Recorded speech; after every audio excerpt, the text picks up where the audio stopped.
Hi, it's Choury at Orange County Hypnosis Center. We're exploring the different aspects of having a good positive relationship.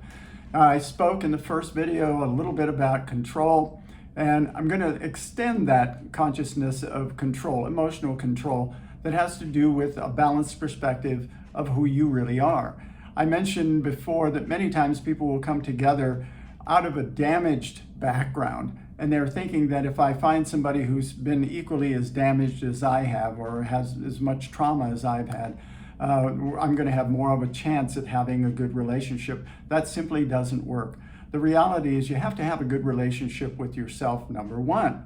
Now, when you have a decent relationship with yourself, when you let go of all your resistance to having a good relationship with yourself, you're establishing a consciousness of feeling good. In other words, you're not counting on the other person to be responsible for your happiness. Fancy that. We've been conditioned more often than not with all of the Hollywood stuff that just says, oh, my life was so incomplete until I met this person, and that person is now responsible for my happiness. Well, what happens in all practicality? What happens if something happens to that other person when you're counting on them to be responsible for your happiness? That means if they're sad, you're sad. If they're happy, you're happy. If they're moody, you're moody. You're walking on eggshells all the time you're around a person in that kind of scenario.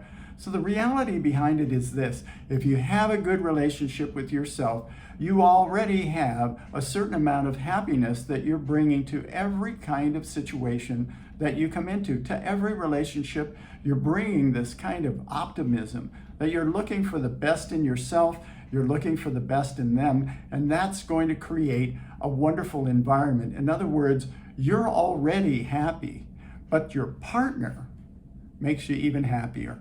That's a sign of a good, healthy relationship that starts with the control aspect. Now, we're going to talk about approval in the next video. I'll see you then.